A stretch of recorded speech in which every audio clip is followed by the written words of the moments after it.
Good morning. It's hump day. It's the middle of the month. We're talking about some controversy, leading off with Volvo's plans for a direct-to-consumer model, Hyundai and Kia battling TikTok, and the consumer pricing index was dropped. The people really want to know who I is and who I be. They stop. It never gets old.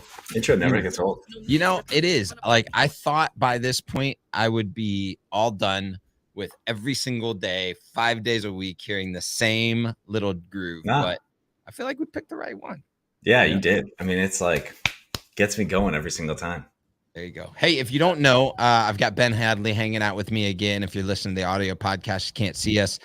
We've had Michael Cirillo and Ben this week because Paul is taking a little time with the family, which is great. A little R&R.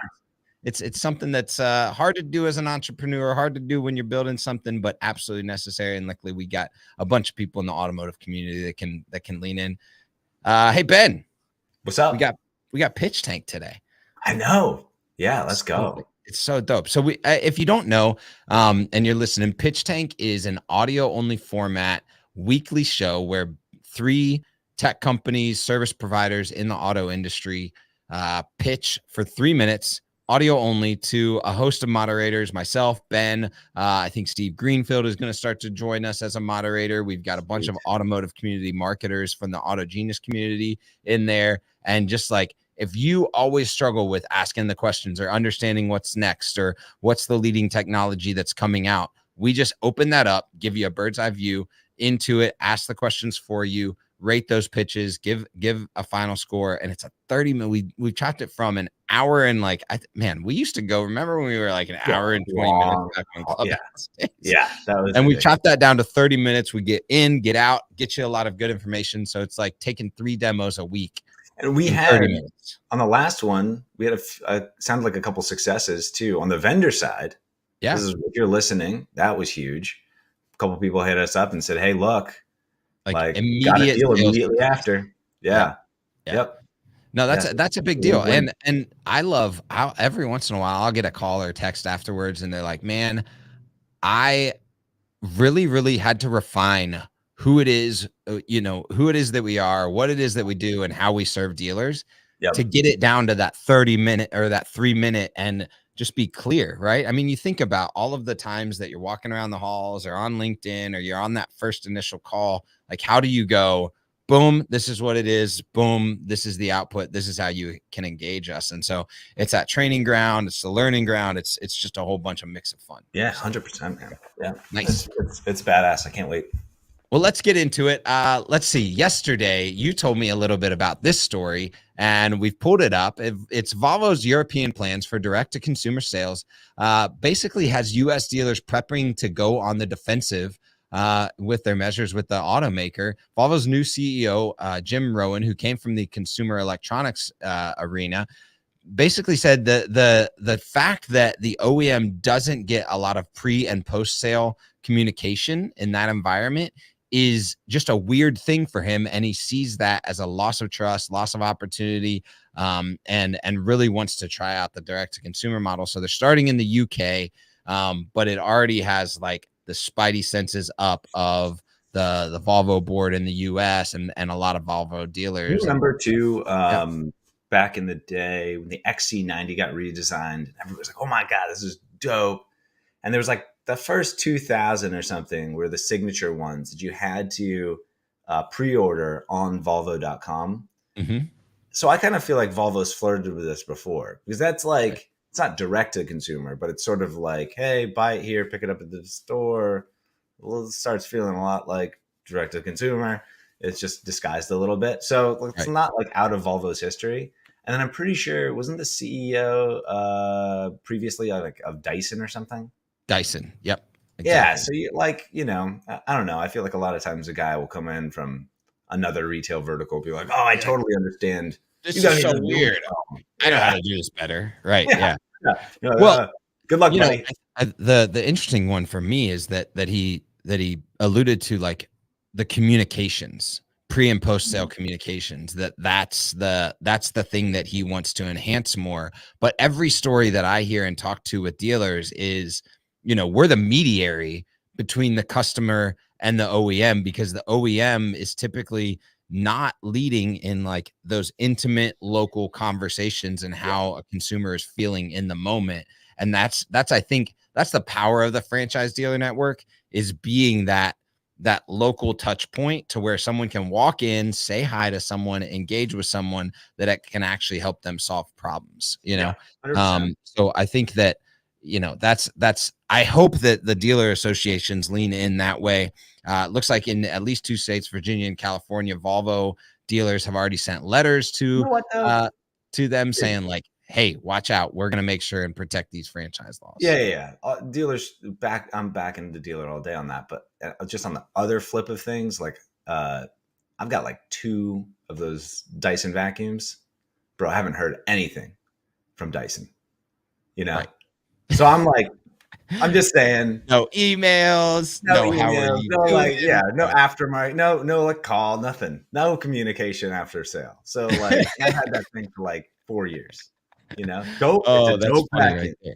Great vacuum, but That's great vacuum, right? Yeah. Maybe it's such a great vacuum that you don't have to worry about hearing from them. But Dyson, if you're listening, I could use a new battery though. That thing is choking. Speaking of manufacturers listening, well, they kind of had no choice to listening, because following the TikTok trend of stealing Kia and Hyundai vehicles, the automaker is set to provide a software update to mitigate the risk of stolen vehicles to owners. They are producing an update that will be available on 1 million of the 4 million affected vehicles, including an anti-theft sticker. That's theft sticker, which will really get, that'll really get the thieves. A longer alarm and a need for a physical key to start the vehicle. So you won't be able to just use the little USB or OBD2 thing that they've been using in these stolen vehicles. We ran a story back on November 23rd about how a St. Louis dealership was installing these $200 Bluetooth repeaters to prevent theft. So I feel like Hyundai and Kia probably should have gone to that dealer first to be like, how'd you figure it out? Right. Before kind of manufacturing their own thing and going, hey, we're going to put a sticker on your car. No big deal. I remember right. Like back then, Hyundai also like contracted some third party. There was like a whole, like you had to go to a dealer, pay $500, get this $200 thing installed. It's all on the customer.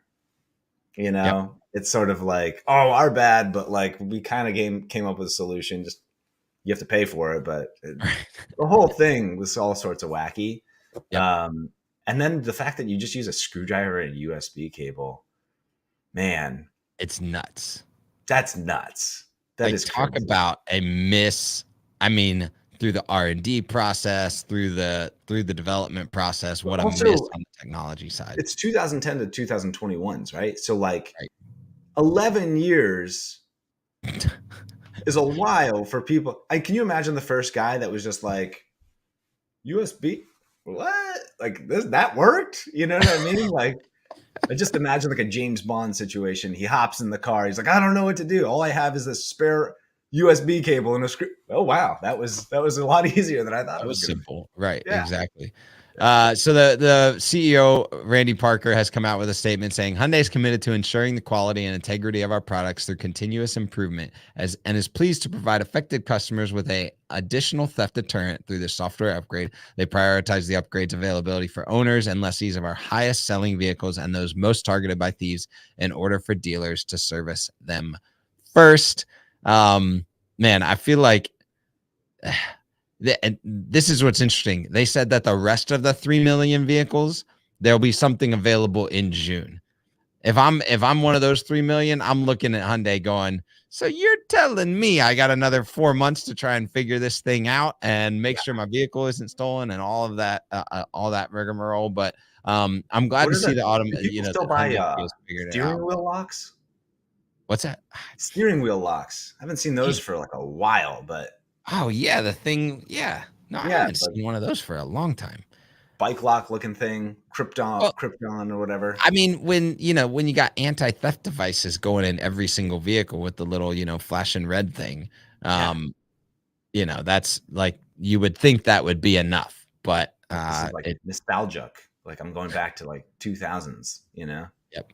Oh wow, look at this. So our producer Nathan just said they've provided 26,000 steering wheel locks to this point. So Oh wow. they're like, hey, this is an option. Let's try this. You want to do Yeah. this?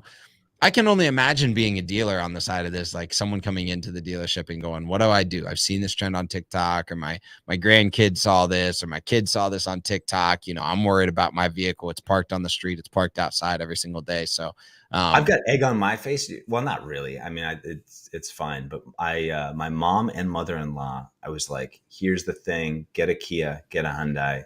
Like, this is a couple months ago. Like, Yeah.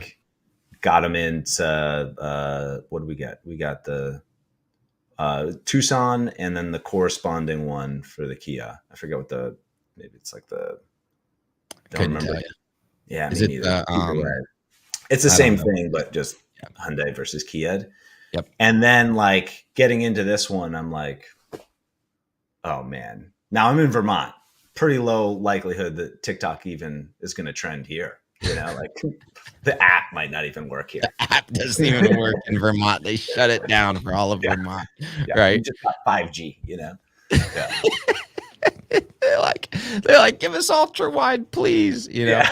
You probably got some USB ports, that's for sure. So yeah, we do have USB, not C, but just the A. You know what I mean? they got A. Looks They're, like that they're might work. downloading it at like 500 megabytes an hour or something like that through USB.